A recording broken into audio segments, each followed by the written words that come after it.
Good day, ladies and gentlemen. Welcome to the Formosa Plastic Group Museum.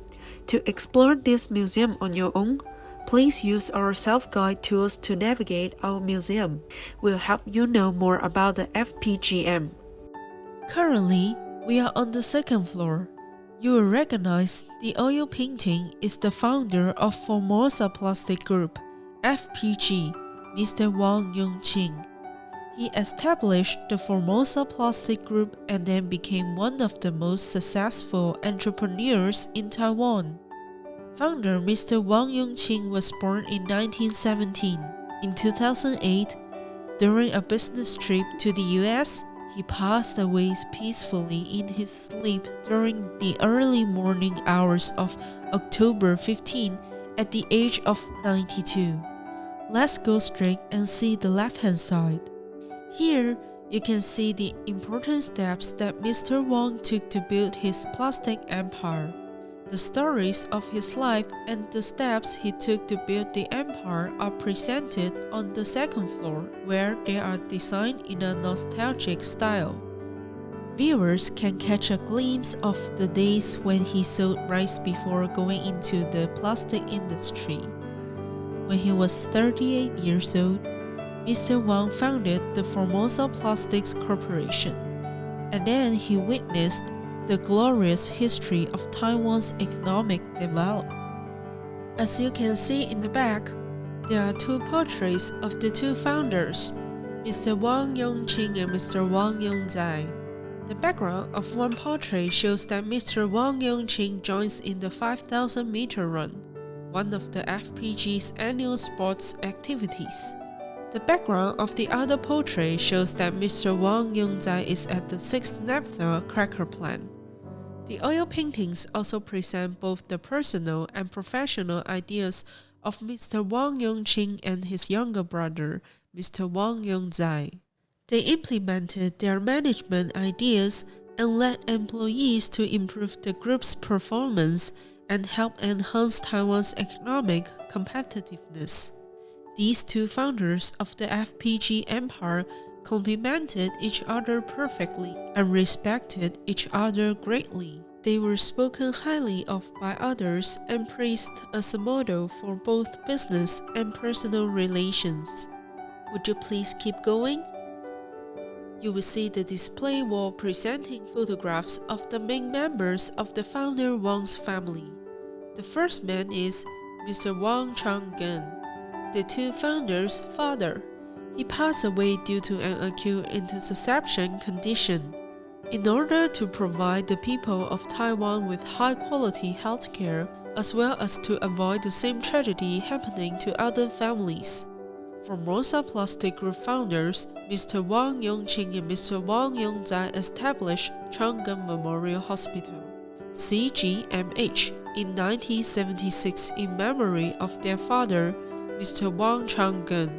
Then, you will see Mrs. Wang Zhanyang, mother of founder Wang and grandma of the Formosa Plastics Group.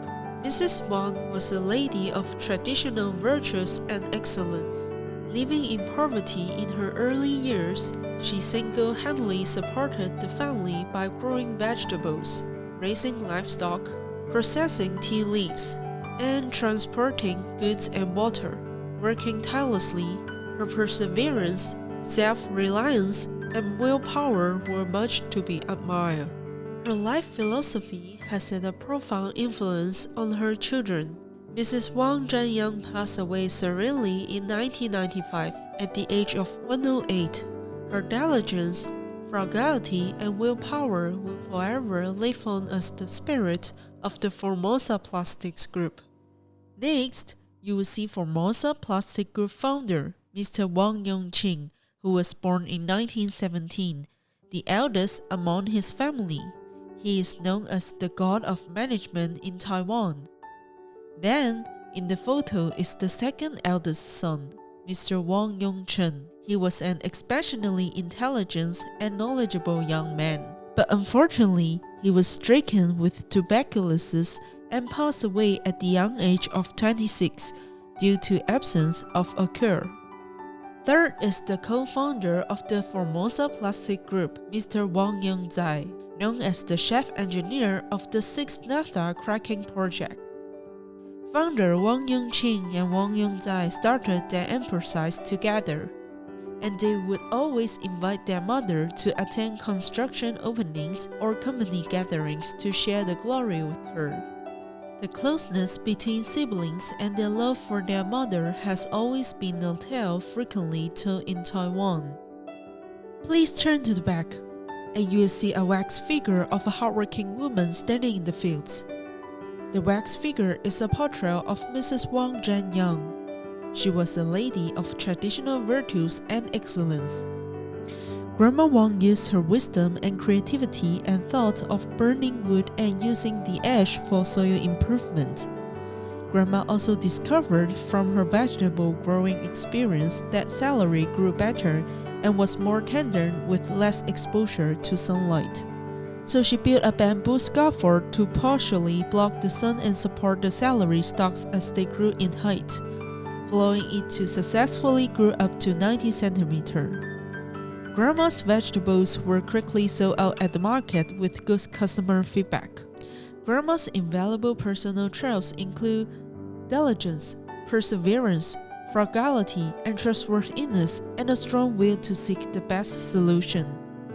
This is these qualities that have profoundly influenced the founder Wang brothers. Please go forward and turn to the left-hand side. There, you will see this is the scene of founder Wang's old family home in Chitang, Xindian, New Taipei City. When founder Wang's father, Mr. Wang Changgen, was alive, he used to work as a distributor in the tea business. He would always ask workers and family members to pick up the impurities and stones from the tea leaves, placing great importance on quality. Whereas products of such a high quality could sell for a good price nowadays, in the old days they were often just enough to keep the family fed. Despite a difficult life, Mr. Wang Changgen always contributed to the community.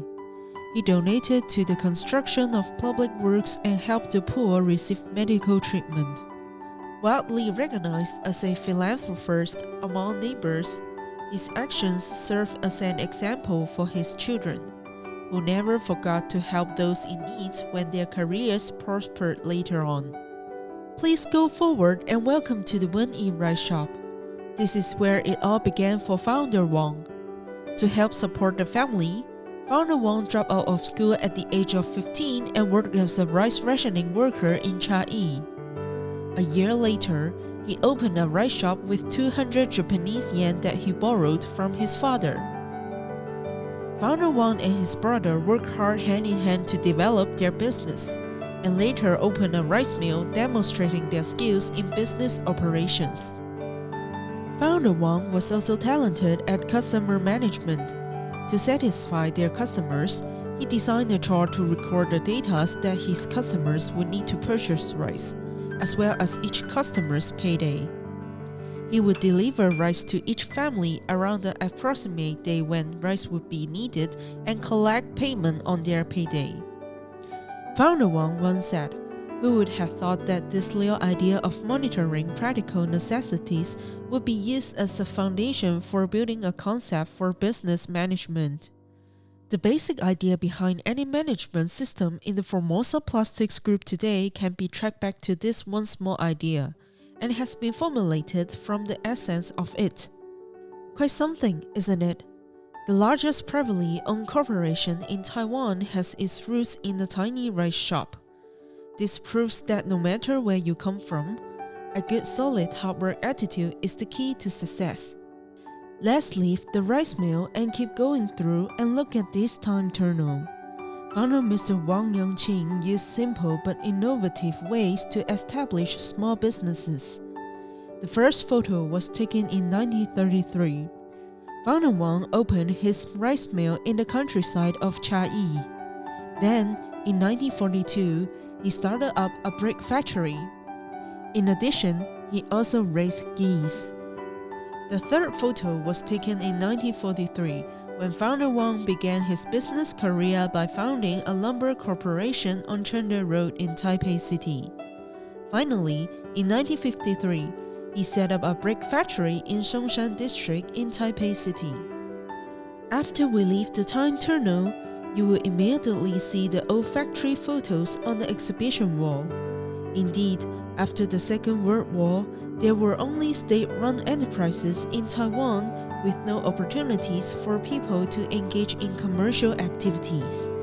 The most important commercial activity during the period of US aid was the support for private companies, especially the plastic industry established in Asia. This had a profound impact on the economy. Furthermore, it also paved the way for the development of the petrochemical industry, which has been one of the most important industries in Taiwan. When Taiwan invested the production of plastics, it was assigned to a private company by the US Aid Council in 1954. The work was handed over to Formosa Plastic Corporation founded by Mr. Wang Yongqing. Actually, the company's original name was Fu Mao. The factory was built in 1957, which later became the Formosa Plastic Kaohsiung Factory. Then it was renamed as Formosa Plastic Corporation, commonly known as Taiso. A precious document is displayed in the exhibition cabinet that records the meeting in which the name change was discussed. Next, right behind you is the display case exhibiting objects used in daily life by Founder Wang, such as his business card, watches, glasses, and soap. They reveal just how frugal a life he led, cherishing his possessions no matter how simple they are. For example, can you recognize what's special about the soap that you see in the display case? At home, Founder Wang would use soap until nothing but a tiny piece left. He pressed it on to a new bar of soap to continue using it. Founder Wang cherished every little thing that he once had. He would make the best use of everything. On the left-hand side is this display case, including Founder Wang's sport cap, sport shoes, and 2 blue towels. The 2 blue towels show that one is new and the other is old. Every morning, Founder Wang used this old blue towel as an exercise cloth, which lasted him for as long as 30 years. The self-imposed austerity of Founder Wang may have been one thing, but he was certainly not stingy when it came to helping people in need. He quietly gave and contributed to society over many years. The display wall portrays Founder Wang's idea towards people and things, showing clearly that he practiced what he preached in all matters. Among them is his starving goods theory, which shows how he refused to accept faith and become keenly aware of the opportunities presented under adverse conditions. These ideas include his well-known spirit of kindness and diligence, perseverance, frugality, trustworthiness. In the back, you can see the Formosa Plastics factory in Kaohsiung and the 2 founders' wax figures. Their office occupied a space of only 3 square meters. From there, they carved out the future of their enterprise together. To show the difficulties of those early days, the office and the meeting room during those years have been preserved in their original form. It was in this office that the 2 founders worked with fellow managers, using the Kaohsiung factory as their home and sleeping in a small room there when they got tired. After a half-century of toil and struggle, Formosa Plastics went from a small factory to expand and become the FPG empire admired around the world today. The offices today, however, are still simple like in the old days. This shows that the group still values the spirit of thoroughness and diligence, which just so happen to be the basic principles of success for any great undertaking. Finally, you can see this display wall presents the late founder's charity contributions, social care support for disadvantaged groups, care for the elderly, health assistance, environmental care, and so on. You can seize the time and take pictures with the founder's wax figure. Our tour of the Formosa Plastic Group Museum for the second floor has now come to an end.